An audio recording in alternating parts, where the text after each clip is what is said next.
Hey Life Groups, it's so good to be back with you and back in my workshop again. This is my last time I'm going to be in the workshop, but it's a great opportunity just for us to talk about what we've been learning. And we're on a journey together, and we're finishing it this week. We've looked at this better together concept, that we as a group of people are better together. And we've looked almost primarily at gathering. And what an interesting season to talk about gathering. We were about to gather, and then we were all dressed up with nowhere to go, and COVID had its second swing at us, and yet we haven't forsaken the gathering. We're gathering in each other's homes. We're gathering in various ways.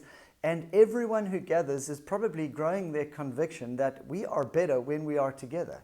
We really are. Yes, it's difficult. Yes, it pushes us sometimes out of our comfort zones.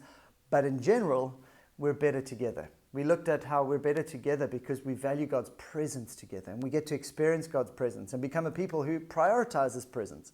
Then I spoke the week before last on the fact that when we're together, we prioritize formation, who we're becoming. And that's what launched us into being in this workshop. God shaping us into a people. God shaping us into a people. And then what I want to speak about today is that we're better together because we're on a mission together. And God shapes us on this mission. God calls us to a mission. And by the way, if you didn't know this, we are described as sent ones. Jesus said this. He said, "As the Father has sent me, so am I sending you." And He sends us into the world. The fact is of all the things about being a follower of Jesus, I think the first one that leaks out of the bucket is mission. That sense that we are called with a message. We're called with a message, and we're called with mercy, and we're called to bring God into the marketplace. And those are the things I think of. When I think of mission, I think of the fact that you got a message. I think that we're called to bring mercy. And I think that we're called to bring it to every aspect, even the marketplace in which we find ourselves. Whether you're a person who works from home, whether you're working in an office space, hey, whether you're a full-time mum or whatever your job may be, student, you're called to that very space to bring the message and the mercy of Jesus to those things. Hey, that's what it means to live out this message. The point is that we are better together. That the first thing that leaks, if it is mission, is that we need to be topped up, and we need each other to top up this sense of mission. Otherwise, we tend to forget, and we tend to get into a kind of survival mode and simply look at the world around us and go, how can I stay safe in a complicated world? And when we're together, we remind each other, hey, this is not about us. This is about how we can love a broken and a complex and a fallen world. Hey, how do we care for our lost friends and family who haven't yet found the message of Jesus? And how do we motivate and inspire each other to do that? Hey, Luke reminded us of the book of Acts, how they were a people on mission, how they were a people who were loving those far from God and doing everything they could to just help those people. If they were -10 far from God, go to -9. And if they're -9 far from God, hey, just have their hearts softened to go to -8, 7, 6, till, hey, if naught is crossing the line of faith, saying yes to Jesus, just helping them go there through acts of love, kindness, care, being present to people, through listening, hey, through inviting. Hey, Luke reminded us of those beautiful 3 lines: to occasionally invite, to consistently gather, and to warmly welcome. Let me remind you of those again. To occasionally invite. You can't invite everyone all the time. You can't invite your colleague every week. You'd be an annoying colleague if you kept saying, come, come, come. But you can occasionally invite when the time is right. Hey, and we should consistently gather. Why? Because in our gathering, we remember that we are a missional people. Hey, the first thing to go, remember, is mission. It leaks out of us so quickly. Hey, let's occasionally invite. Let's consistently gather. And then let's warmly welcome. How are you doing at all of those?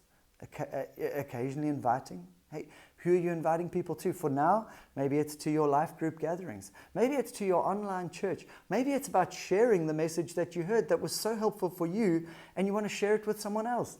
Let's be those who are occasionally inviting, connecting people to things that we think are going to help them and move them towards finding Jesus and following Him. Each little moment, act of love, care, kindness, sharing something with them helps people to just realize that God cares. consistently gather. Your consistently gathering is an act of love, not only to your brothers and sisters who also are on mission, but it's an act of love to people who don't yet know Jesus. Hey, Luke reminded us of that lovely picture. All of us have friends and family living in different parts of the country or the world. Don't you so badly want them to know and find Jesus? And don't you pray that just one person in that city, or 2 or 3, would meet them, would build a friendship with them, would care enough to listen to their life and their challenges? Wouldn't you love it if that family member called you and said, you won't believe it, but I've got this colleague who just keeps listening to me, who just keeps caring. They've invited me to church this week, and I've said yes. Hey, you're a churchgoer. What do? I've said yes to going to church with a colleague, and I don't even know what to expect. Wouldn't you love it if you knew that somebody was loving a loved one in another city?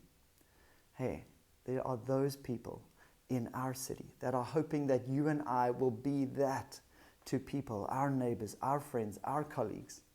Let's be that through love, through care, through consistent gathering.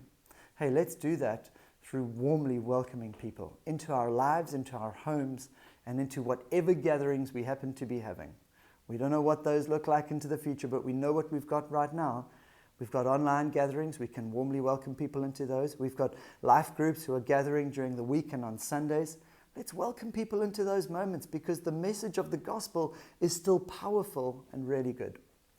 Let me land with this beautiful passage of scripture. Ephesians chapter 2 verse 10 says that God has prepared in advance good works for you and I to do.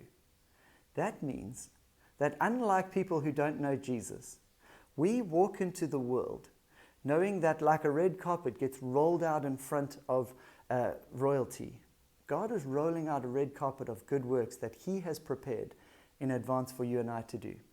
So don't think that the next person you meet is just a chance, random happening. No, there's every chance that the next person you engage with or encounter, whether it's a work colleague or a new friend or a new person to your life, that person may well be the next prepared good work for you to do. So let's love. Let's be kind. Let's listen well. Let's be sure that we are those who welcome people into our lives, who listen carefully and consider, could there be an invitational opportunity?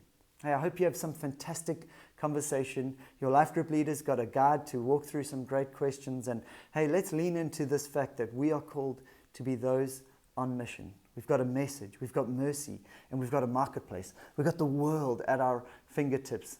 And God has called us to be missional people. As the Father sent Jesus, so He sends us. Have some great conversation.